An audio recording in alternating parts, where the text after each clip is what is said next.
আল্লাহ রাব্বুল আলামিন বলেন ওয়া জাআলনাল লাইলা ওয়ান নাহারা আয়াতাইন, তোমাদের জন্য রাতকে এবং দিনকে আমি দুইটা নিদর্শন বানিয়ে দিয়েছি, আয়াত বানিয়ে দিয়েছি। রাতও একটা আয়াত, দিনও একটা আয়াত। আচ্ছা, আয়াত মানে কি, নিদর্শন মানে কি? আরো একটু খোলামেলা বলেন। দেখা যায় আপনি নিদর্শন নিদর্শন বলতেছেন, নিদর্শনটা কি? যে অলৌকিকতা, মানে একটা অন্যরকম একটা জিনিস, আল্লাহর চিহ্ন। ওই যে এই জিনিসটা দেখেন বুঝাইতে পারতেছেন না, খালি নিদর্শন জানি সবাই, কিন্তু নিদর্শনটা কি?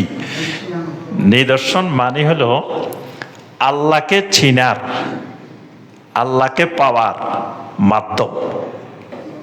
মানে আপনি আল্লাহকে দেখতেছেন না, কিন্তু আল্লাহ আছেন এটা বিশ্বাস করবেন কেমনে? এটা বিশ্বাস করার জন্য আল্লাহ রাব্বুল আলামিন অনেকগুলো মাধ্যম আল্লাহ বান্দাকে দিয়ে দিয়েছেন। তোর মধ্যে একটা মাধ্যম হলো আয়াত। আয়াত মানে এমন নিদর্শন যেটা দেখলে আপনি আল্লাহকে খুঁজে পাইবেন, এখানে আল্লাহকে চিনতে পারবেন, আল্লাহকে বুঝতে পারবেন, এটার নাম আয়াত। যেমন কোরআনের আয়াত বলি না আমরা, কোরআনের আয়াত বলি কোনটাকে? এক একটা বাক্যকে, সেন্টেন্সকে, জুমলাকে আমরা কি বলি? একটা আয়াত বলি। যে কোরআনে এত আয়াত আছে, কত আয়াত? ৬,২০০। একজনে একটা কইতেছেন, এখানেও দেখি একটা লাভ ৩৬। আচ্ছা, কিন্তু ৬,৬৬৬ না। এখন এই যে ৬,২৩৬ কইলেন, তো এই ৬,২৩৬টা কি? আয়াত। আয়াত মানে ৬,৬৬টা বাক্য। এক একটা বাক্যকে এক একটা আমরা কি বলতেছি? আয়াত। কেন? কোরআনে কারিমের প্রত্যেকটা বাক্যের মাধ্যমে আল্লাহকে পাবেন, আল্লাহকে চিনতে পারবেন, আল্লাহকে বুঝতে পারবেন। এজন্য এক একটা বাক্য এক একটা আয়াত। এজন্য দেখবেন ওই আপনারা ওই বইটা পড়েন নাই, ইমাম মোহাম্মদ বিন আব্দুল ওয়াহাব রাহিমাহুল্লাহর যে উসুলে সালাসা, এই বই কেউ পড়ছেন? উসুলে সালাসা ভাই পড়ছেন? উসুলে সালাসা পড়েন নাই কোনোদিন? তাওহীদ বোঝার জন্য, দিন বোঝার জন্য সবচাইতে ছোট কিতাব উসুলে সালাসা। আমি ওই ইমাম মোহাম্মদ বিন আব্দুল ওয়াহাব রাহিমাহুল্লাহর এই বই, পাশাপাশি এটার বিশাল বিশাল ব্যাখ্যা আছে। বইটা ছোট্ট। শাইখ উসাইমিন রাহমাহুল্লাহ এটার ব্যাখ্যা লিখছেন, শাইখ বিন বাজ রাহমাহুল্লাহ এটার ব্যাখ্যা লিখছেন, শাইখ সালেহ আল ফাওজান হাফিজাহুল্লাহ এটার ব্যাখ্যা লিখছেন। বিশাল বিশাল ব্যাখ্যা। কিতাবটা ছোট, এক এক ব্যাখ্যা ৩০০, ৪০০, ৫০০ পৃষ্ঠার ব্যাখ্যা। বুঝতে পারছেন?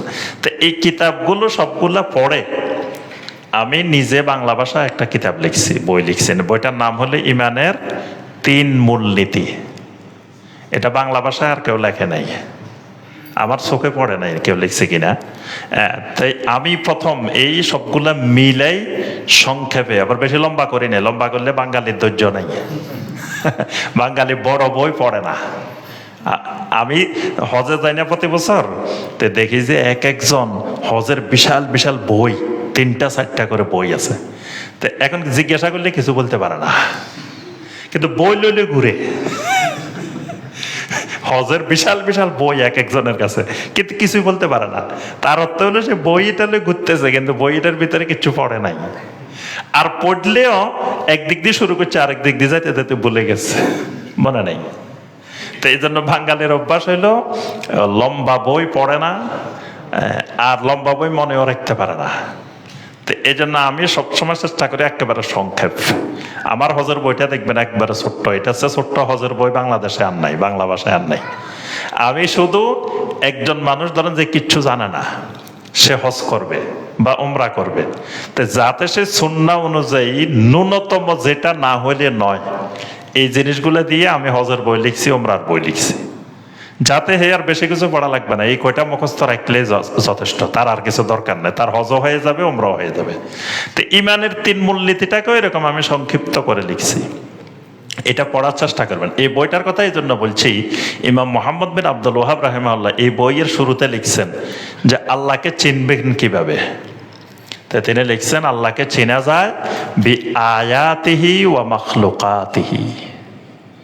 ওই আমিনদ্দা সরকার বাড়ি মসজিদে মুসল্লিদেরকে মুখস্থ করাই দিছি যে কবরে মুনকার নকির যখন জিজ্ঞাসা করবো মার রব্বুকা, তোমার রবকে, তা আপনি কি বলবেন? রব্বি আল্লাহ। ফেরেশতারা কইল যে তোমার রব যে আল্লাহ চিনছ কেমনে? এবার কি উত্তর দিবেন? কেউ যে এরা তো নকল করছে মনে হয়। যদি জিজ্ঞাসা করে যে চিনলা কেমনে তোমার রবকে, ওই ইমাম মোহাম্মদ বিন আব্দুল ওয়াহাব রাহিমাহুল্লাহ ওখানে লিখছেন রবের পরিচয়ের মধ্যে লিখছেন প্রথম উসুল হলো যে রবকে চিনা, মারিফাতুর রব। তো রবকে কেমনে চিনা যায়? তো উত্তর হলো বি আয়াতিহি ওয়া মাখলুকাতিহি। রবকে চিনার শক্তিশালী মাধ্যম হলো এই দুইটা, আল্লাহর আয়াত আর আল্লাহর মাখলুকাত।